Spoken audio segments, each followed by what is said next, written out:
ನನ್ನ ಹಲ್ಲು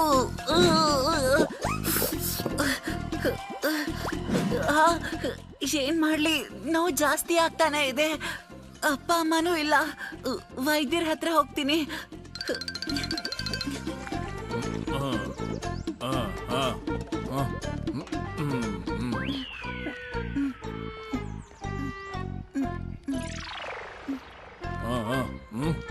ಬೆಣ್ಣೆರಾಮನ್ ತಾತ, ನಿಮ್ ಅಂಗಡಿ ಮುಂದೆ ಯಾಕಿಷ್ಟೊಂದ್ ಜನ ನಿಂತಿದ್ದಾರೆ? ಅಯ್ಯೋ ಪುಟ್ಟ ಬಲರಾಮ, ನಮ್ಮನೇಲಿ ಹಸು ಹೆಣ್ಗರು ಹಾಕಿದೆ. ಬಾ, ನೀನು ಬಾಯಿ ಸಿಹಿ ಮಾಡ್ಕೋ. ತಾತ, ಇವತ್ತೇನು ಬೇಡ.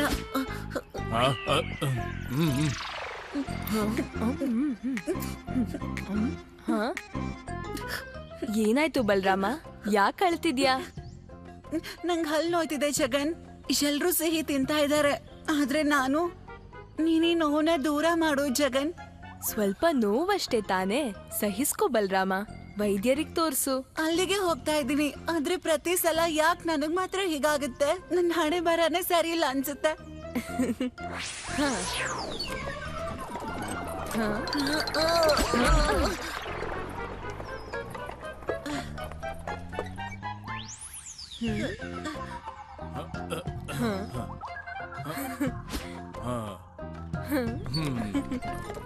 ಅಲ್ಲೋಡು ಜಗನ್, ನನ್ಗಿಂತ ಅಜ್ಜಿ ಭಾಗ್ಯನೇ ತುಂಬಾ ಚೆನ್ನಾಗಿದೆ ಅನ್ಸುತ್ತೆ.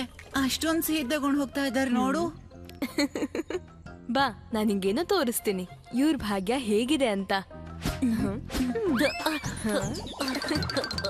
ಅಯ್ಯೋ ಜಗನ್, ನಿಂಕೋ ಯಾಕೆ ತರ ಎತ್ಕೊಂಡು ನೋಡ್ತಾ ಇದೀಯಾ?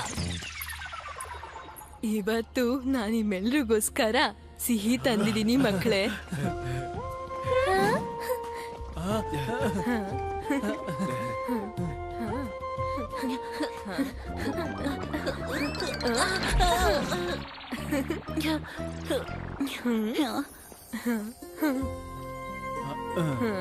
ಧನ್ಯವಾದ ಅಜ್ಜಿ, ನೀವು ಕೂಡ ನಮ್ ಜೊತೆ ಸಿಹಿಯನ್ನ ತಿನ್ನಿ. ಈ ವಯಸ್ಸಲ್ಲಿ ಈ ಸಿಹಿ ತಿನ್ನೋದ್ರಿಂದ ನನ್ನ ಆರೋಗ್ಯ ಹಾಳಾಗ್ಬಿಡುತ್ತೆ ಮಗನೇ. ನಾನಂತೂ ಸಿಹಿನ ನೋಡ್ಬೋದು ಮತ್ತೆ ವಾಸನೆ ತಗೊಳ್ಬೋದು, ಆದ್ರೆ ತಿನ್ನಕ್ಕಾಗಲ್ಲ ಮಗನೇ. ನೀವೆಲ್ಲ ತಿನ್ನಿ, ಮಜಾ ಮಾಡಿ.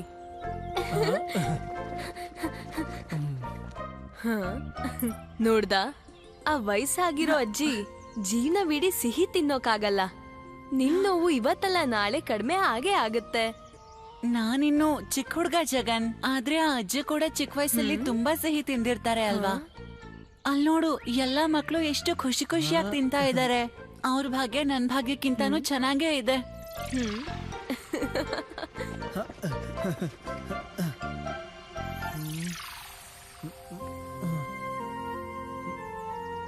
ಜಗನ್, ಆ ಹುಡ್ಗ ಒಬ್ನೇ ಏನ್ ಮಾಡ್ತಾ ಇದ್ದಾನೆ? ಅದು ವೀರ. ಈ ಅನಾಥಾಶ್ರಮದಲ್ಲಿ ಎಲ್ರಿಗಿಂತ ಒಳ್ಳೆ ಕಲೆಗಾರ. ಬೊಂಬೆಗಳನ್ನ ಮಾಡ್ತಾನೆ, ಆದ್ರೆ ಅದ್ರ ಜೊತೆ ಯಾವತ್ತೂ ಆಟ ಆಡಲ್ಲ.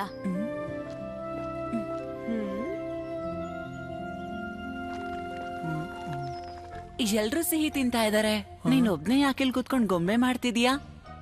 ಒಂದ್ ವೇಳೆ ನಾನು ಈಗ ಮಾಡ್ಲಿಲ್ಲ ಅಂದ್ರೆ ಕಿರ್ಕಿಟ್ ಮಾಮ ತಿನ್ನುವಂತ ಸಾಮಗ್ರಿಗಳನ್ನ ತರೋದಿಲ್ಲ.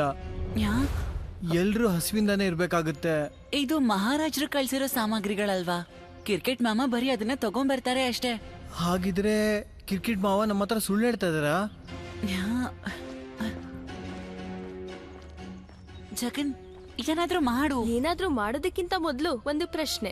ನಿನ್ಗಿನ್ನು ನಿನ್ ಭಾಗ್ಯ ಚೆನ್ನಾಗಿಲ್ಲ ಅಂತ ಅನಿಸ್ತಿದ್ಯಾ? ನನ್ಗೆ ಅರ್ಥ ಆಯ್ತು ಜಗನ್. ಬೇರೆಯವ್ರ ಜೀವನದಲ್ಲಿ ನನ್ಗಿಂತ ದೊಡ್ಡ ಕಷ್ಟಗಳಿವೆ, ಅವುಗಳ ಮುಂದೆ ನನ್ ಕಷ್ಟ ಏನೂ ಅಲ್ಲ. ಮತ್ತೆ ನಿನ್ನ ಹಲ್ ನೋವು ಸಹಿಸ್ಕೋತೀನಿ. ಮೊದ್ಲು ಆ ಕ್ರಿಕೆಟ್ ಮಾಮನ್ಗೆ ಏನಾದ್ರೂ ಮಾಡ್ಬೇಕು.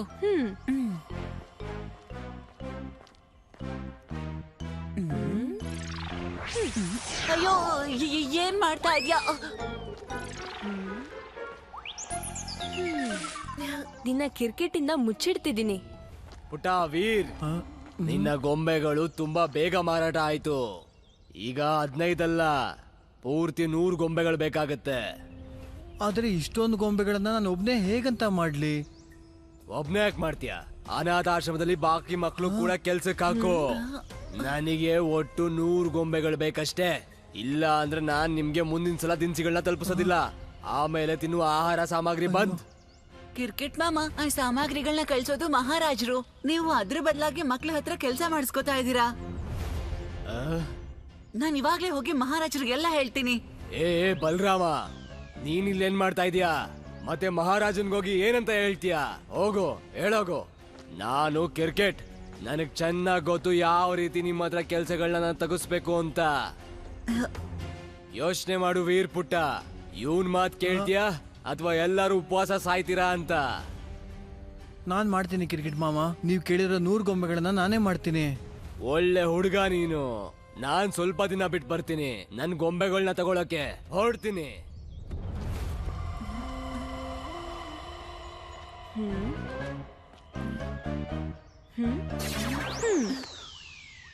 ಬಲರಾಮ, ಕ್ರಿಕೆಟ್ ಮಾಮಗೆ ಈ ಬುಟ್ಟಿ ಕೊಟ್ಬಿಡು. ಸರಿ ಮಾಮ, ಇವತ್ತು ನೀವು ಈ ಗೊಂಬೆಗಳ ಬುಟ್ಟಿನ ತಗೊಂಡ್ ಹೋಗಿ. ಉಳ್ದಿದ್ ಗೊಂಬೆಗಳು ಕೂಡ ಆದಷ್ಟು ಬೇಗ ಸಿಗುತ್ತೆ.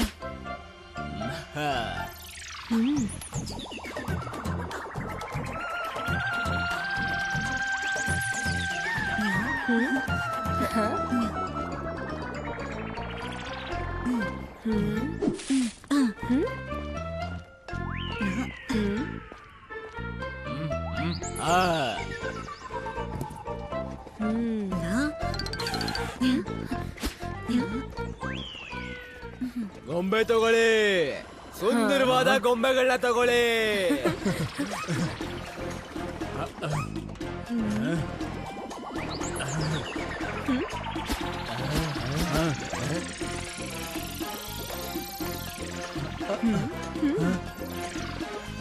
ಇವಾಗೇನಾಗುತ್ತೆ ಜಗನ್? ಅದೇ ನೋಡ್ತಾ ಇರು. ವಾ, ಎಲ್ಲ ಗೊಂಬೆ ಮಾರಾಟ ಆಯ್ತು. ಇವತ್ತು ತುಂಬಾ ಧನ ಸಂಪಾದನೆ ಮಾಡಿದೆ. ಅಯ್ಯೋ, ನನ್ನ ಗೊಂಬೆ ಎಲ್ಗೋಯ್ತಪ್ಪ? ನನ್ನ ಗೊಂಬೆನೂ ಇಲ್ವಲ್ಲ.